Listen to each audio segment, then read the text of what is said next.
remember as a child having some really intense dreams. They're so detailed and so vivid that when I woke up, I didn't know if it was reality or if it was in fact a dream. Well, then later, I overheard somebody talking about these things called night terrors. I didn't know what they were, so I just assumed they could be defined as really intense dreams. Based on my definition, I was having night terrors. I also associated them with something very deeply psychological, so all of a sudden I had night terrors and a deep psychological problem. Well, I did some research and I found out that I was not right. I also found out that I was not alone in my thinking, but the biggest problem with night terrors is that people just don't know about them. They take something that's fairly harmless and just overreact.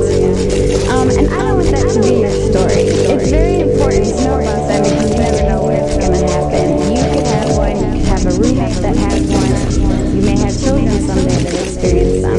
So I'm going to tell you a little bit more about them. I'm going to tell you what exactly they are. I'm going to tell you what causes them, and then I'm going to tell you how to treat them. So first of all, what are they? A lot of people think that the term nightmare and night terror are interchangeable, and that's just not true. Really, the only similarity between the two is that they happen while you sleep, but even then, they happen at different stages of sleep. See, we sleep in cycles, and Dr. Ferber goes over these cycles in his book titled Solve Your Child's Sleep Problems. There's two main phases. There's non-REM, or non-rapid eye movement, and then there's REM, or rapid eye movement. Going even further, non-REM is split up into 4 stages. As you go deeper into the stages, you're falling deeper into sleep, your heart rate is slowing down, and your breathing is slowing down. By the time you're in stage 4, you are so deeply asleep that it's not uncommon to skip breath. And from there we go into REM sleep, or rapid eye movement. This is where dreaming occurs, and because nightmares are just scary dreams, this is where nightmares take place. Night terrors, however, are what is called partial waking. Another example of partial waking would be talking in your sleep or sleepwalking. These take place in stage 4 non-REM.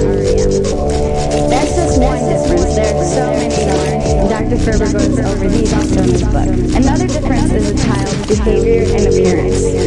When a child is having a nightmare, you won't know until they wake up and tell you that they were scared. When a child is having a night terror, however, you'll know because their arms will be flailing about. They'll be screaming phrases such as, "It's gonna get me," and they're just gonna look really scared.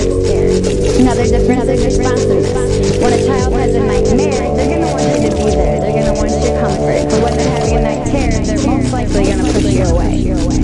Another thing is the return to sleep. After a nightmare, the child's gonna be terrified, so it may take it may take a couple hours for them to fall back asleep. However, if they have a night terror, they're just going to go right back to sleep because they don't know they're even scared.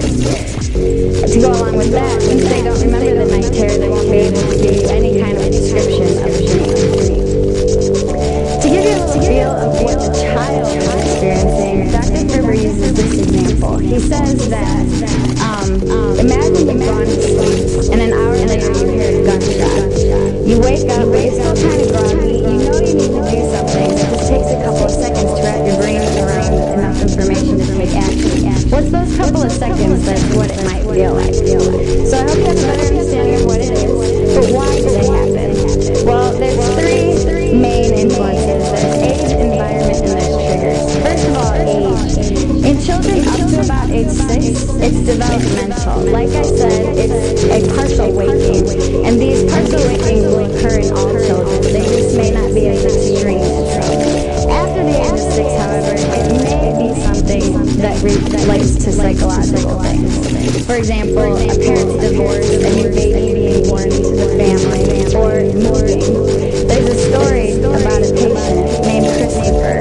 And Christopher was 8 years old. He never really had any problem going to sleep until they moved. And all